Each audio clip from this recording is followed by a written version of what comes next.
Hey everyone, I am Aman Maheshwari from Labs. In this video, I am taking things a step further from our last tutorial on the NPG Lite flasher.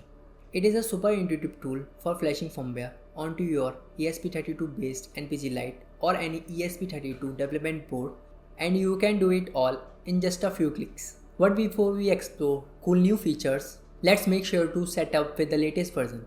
Here is how. Head over to the official GitHub repo. In the releases section, look for the latest version and choose the right file based on your operating system. If you are a Fedora user, download the .rpm file. If you use Mac OS, then download the .emg file. .dev file is for Debian users. Download the .msi file if you use Windows, or download the source code if you want to build it locally.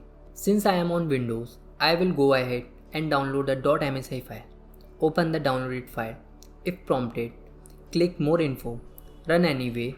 Proceed through the setup by clicking Next. Choose your install location and hit install.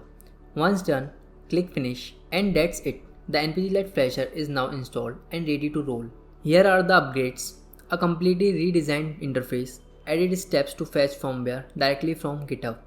We also support custom firmware uploads, one-click integration, jump straight into Chords-Web or Chords Python to view biopotential signals in real time. Auto detects duplicate firmware names, real-time download status with green check marks, auto fills firmware names based on uploaded files. The add and flash feature now supports uploading plus flashing custom firmware in a single smooth step. Let's flash some firmware. Power on your NPG Lite by flipping the switch. Connect it to your PC or laptop by USB-C. In the app, select your firmware. I will go with Chords BLE firmware. Choose the correct CL port, hit flash, and it's done. Now for the fun part, real-time visualization, click on the Chords-Web button under the visualize section.